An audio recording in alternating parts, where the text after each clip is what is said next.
Boys, welcome to the Gold Coast, and Currumbin Soundlounge. Woo! Yeah, how good. Here's my issue. Yeah. Our Airbnb is in New South Wales. Yes. Our flight was Queensland time, the gig's Queensland time, but the accommodation is New South Wales time, which is there. So our phones swap time automatically just by going one street away. What the? Who lives in this state by choice? Anyway, it's great to be here, and we're having a lovely time. Is this your life? This is our life, yeah, unfortunately. Where do you live? Do you live in New South Wales? I'm here in Queensland. Queensland, okay. But if you have friends or family down the border, you've got to do math. Oh, and it's So if somebody invites you over, and they live New South Wales side, for example, do they actually have a code that's like our time, not your time, or is it just known? Yeah, generally we give each other codes. It doesn't work that way, as you've learned. Anyway, sorry, back to the... Yeah, it's alright. When did you fly in, for one? Oh, God. What time zone? What do you mean? Our time zone. What does time mean? I think it's tomorrow in New South Wales. We came from Melbourne, which is yesterday, and now it's Queensland. So 1970 what? Oh! I'm so sorry. Sorry, right.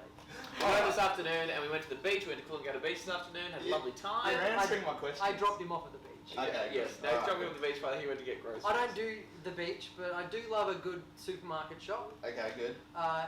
In aircon. So it's great to travel to different woolies around the country. We're on the topic of time, so we may as well keep it going. How long have you guys known each other, and where did you meet? Why and how did you come into this mateship that you guys obviously have? I think we met. I don't remember. I think. Do you remember? You don't remember? I remember crossing paths with you. Nath was in a comedy group called the Shambles. Oh, we always did a comedy then. festival back in the day. Festivals. Yes. They were very popular. They were on community television in Melbourne. I didn't see that stuff, but I'm sure it was great. And we just became wonderful friends, as you have to be as gay comedians. That is the law. Have you guys done something like this before? Like a collab split kind of bill? show? Yeah. I do like doing a show with Tom because it makes me feel good about my joke. That seems a bit hard. The thing is, I suppose we're used to doing line-up shows because there's so many of them in Melbourne or Sydney, but there are always so many of us that we only ever get to do like 10 minutes or 7 minutes each. Yep. But it's very nice to be able to go, we can actually do a proper set. Mm-hmm. And we freak out together. We have a mutual level of anxiety about the crappy nature of our comedy. That's true. So at this time of year, when everyone's getting ready for the comedy festival season, and we do crazy things like come to Currumbin, then we get to share that experience together. And have a lot of time. Currumbin will be getting jokes tonight that haven't been said out loud yet. So we're the test crowd. There may be a few tests. Yeah, good. You can probably choose which ones if you come to the gig. You'll be like, well, that's new. Why is he crying at the end of it? So I think Tom and I do like gigging together because we both panic stations. And even though we both love men, weirdly that's kind of where it ends in similarities. We couldn't be more different. So Tom and I very rarely cover the same topics. Okay, good. So that's good. Because I talk about fun stuff and he talks about ethics. Fun stuff. So, you've both had pretty successful careers, right? Across multiple facets. Who's your favourite out of us? Oh, you can't put me in. Well, between. you can. You can't do this to me. No, it's That's a fine. pretty clear Obviously, choice. it's me. What? He just feels weird that you're right there. Okay. Look at the seating arrangement, Tom. Anyway, sorry. Across your television appearances, your radio appearances, your podcasts, and your stand-up comedy, you guys are appearing so frequently, constantly creating new material. Too much? I think we should pull back a little. You don't seem thrilled that we're doing this. He's like, everywhere I look. It's a real comedy of a quality kind of vibe, right? Jesus Christ. Oh, guys, but how do you keep your content fresh, appearing so frequently? I don't. I just repeat. Nate talks about the 90s constantly. So that's how he keeps it fresh. I repeat a lot. I don't know. I suppose. I actually think we're lucky because I used to work in radio, which was like a daily 3 hours a day, 5 days a week. Nate's done a lot of radio too, and you get into some of these media gigs where your entire life is dominated by the gig, and so you have to constantly keep coming up with wacky content. If you're just doing live stuff, you sort of have a bit longer to live a life and try and think of new stuff and think about what you want to say. So that's actually quite nice. And yeah, pulling back a little bit to focus on making the jokes good has been a good move for me personally. That's good. I also love talking about myself. So I will go anywhere on anything. And your mother and father provide a lot of material. Yes, They continue to live. yeah, I do enjoy talking about myself, so there's also that. And Tom, obviously your career's changed in the last 4 or 5 years as well. And speaking of the last 4 or 5 years, you've just hit the 5-year mark or just over with your podcast. Oh yes. It's been going for 5 years. Well, it's very patchy. Yeah. Very patchy couple of years. I stopped it when I was doing my TV show that no one watched nightly because I was too busy to make a podcast that no one listened to. So I've got back into that now.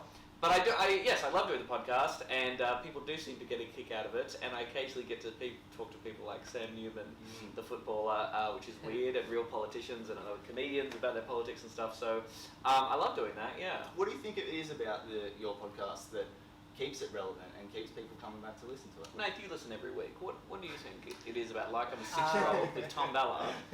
I've never listened to a minute of Tom.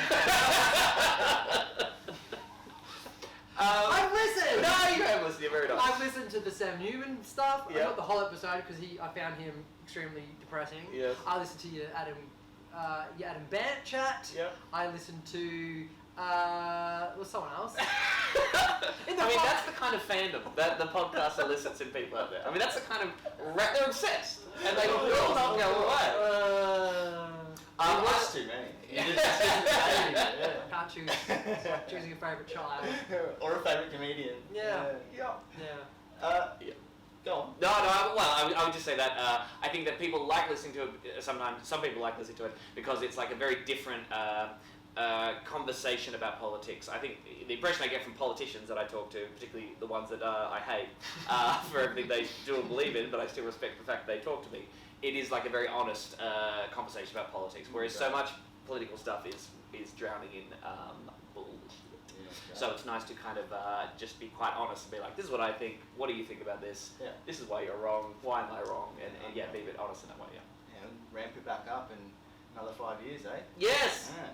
5 more years! 5 more years! Sure. Thanks, Dave. You're both about to embark on your next tour as well, individually. You both got new shows. You got 2 new shows or 1 new show? I'm doing last year's show Enough in Adelaide Fringe, and then in Brisbane and Melbourne my new show Grandiloquent. Yes, I'm doing that. So what can you guys tell me about your new shows? Can you ask us in an hour after I trial all the jokes in this gig? I don't know yet. This is what January is for comics. It's a lot of notes, a lot of jokes, a lot of ideas, and the next month or so we embark on Perth Fringe and Adelaide Fringe, and we get out there and find out which parts cut through and.